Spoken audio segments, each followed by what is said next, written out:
Dans ce tutoriel, nous montrerons comment mettre en œuvre le stockage par batterie pour la stratégie de support de réseau non fiable dans les simulations de systèmes connectés au réseau.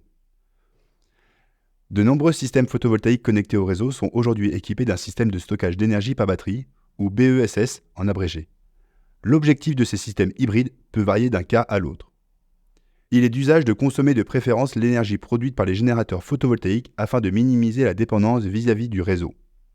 Avec un système de stockage, l'énergie excédentaire peut être stockée et utilisée pendant la nuit, et l'énergie excédentaire produite par les générateurs photovoltaïques peut être injectée dans le réseau. Toutefois, dans les pays où le réseau est faible ou intermittent, garantir la disponibilité de l'électricité tout au long de la journée peut s'avérer problématique, en particulier lors des coupures de courant. Par conséquent, dans la stratégie de support de réseau non fiable, l'énergie contenue dans les batteries est destinée uniquement à l'autoconsommation et n'est pas réinjectée dans le réseau. En outre, une certaine réserve est conservée pour le cas où le réseau ne serait pas disponible. Cette stratégie nécessite la définition d'un profil de consommation et d'une période d'indisponibilité du réseau. Dans ce tutoriel, nous allons passer par un exemple en utilisant le projet Demo Residential System Project in Geneva, variante VC4 qui a déjà un profil de charge défini. Pour commencer, cliquez sur l'onglet Stockage. Dans la liste déroulante, choisissez la stratégie Support de réseau non fiable. Le profil de charge doit être activé pour le stockage, même s'il est déjà inclus dans la variante sélectionnée. Cliquez sur le bouton Autoconsommation pour l'activer. Vous pouvez vérifier le profil de charge dans l'onglet Graphique. Une fois vérifié, cliquez sur OK pour continuer. Maintenant, définissons le pack de stockage. Gardez l'option Générique pour les fabricants et choisissez Module de batterie lithium-ion dans la liste déroulante. PV-Syst remplira automatiquement les champs module en série et module en parallèle en fonction du pack de batterie choisi. Cette configuration a été créée automatiquement en fonction de l'énergie quotidienne du profil de charge. À droite de la configuration de la batterie, vous pouvez voir plusieurs chiffres résumant les propriétés du pack de batterie.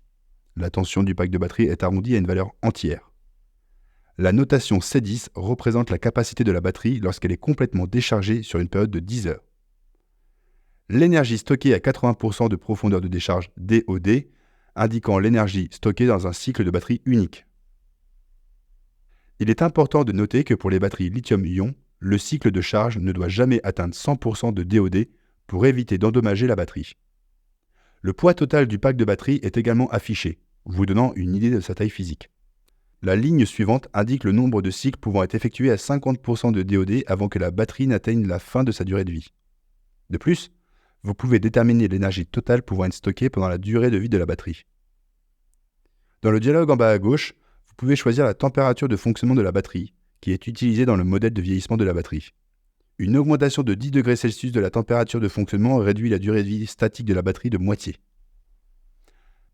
Après avoir défini le pack de batterie, vous verrez un message rouge en haut à droite, indiquant la nécessité de définir l'indisponibilité du réseau. Cliquez sur « Indisponibilité du réseau ». Pour ce faire, commencez par définir le mode d'entrée. Vous pouvez choisir de définir l'indisponibilité sous forme de période aléatoire ou en lisant un fichier. Dans ce tutoriel, nous utiliserons la fonction « Définie comme période aléatoire ». Ensuite, définissez les durées minimales et maximales, ainsi que le nombre de périodes, ou laissez ces paramètres à leur valeur par défaut. Ensuite, cliquez sur « Définir aléatoire » pour générer un tableau de période d'indisponibilité. En cliquant sur « Afficher le graphique », vous pouvez visualiser les périodes d'indisponibilité tout au long de l'année. Après avoir défini l'indisponibilité du réseau, vous verrez un message rouge en haut à droite indiquant la nécessité de définir la puissance de charge maximale. Passez maintenant à l'onglet « Support de réseau non fiable ». PV-Syst vous aidera en définissant des valeurs par défaut pour la puissance de charge et de décharge de la batterie. Dans l'encadré Seuil SOC pour la batterie, où SOC signifie état de charge, vous pouvez définir les niveaux de charge maximale et de décharge minimale. Par défaut, PV-Syst règle ces valeurs pour que la charge s'arrête lorsque la batterie est pleine à 95% et que la décharge s'arrête lorsque l'état de charge atteint 20%. De plus, la valeur par défaut pour la décharge minimale pour la consommation interne est fixée à 50% de l'état de charge, ce qui signifie que l'utilisateur peut utiliser la batterie jusqu'à 50% de sa capacité lorsque le réseau est disponible. Ces paramètres peuvent être modifiés par l'utilisateur. Le système permet la consommation d'énergie de la batterie en dessous de ce seuil, uniquement lorsque le réseau est indisponible. Dans l'encadré « Conditions de fonctionnement », vous pouvez trouver des informations sur l'indisponibilité du réseau.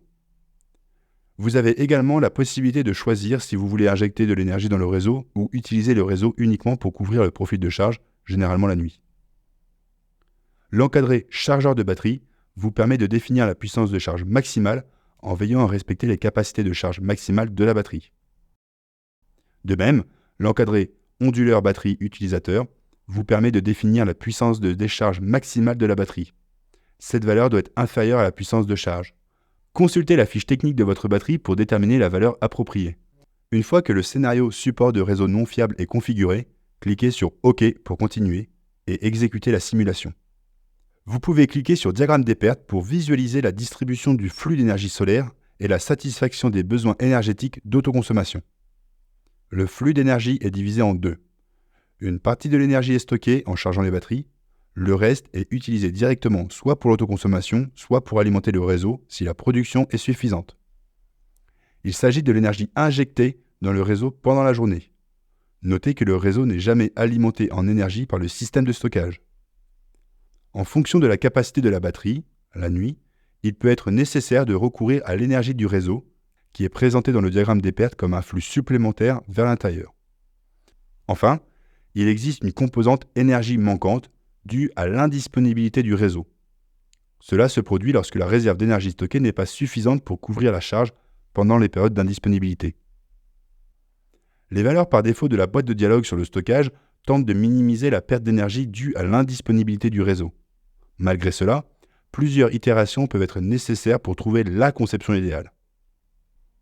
La simulation vous permettra de trouver un équilibre entre le nombre de panneaux photovoltaïques, la capacité de stockage et le pourcentage d'énergie manquante.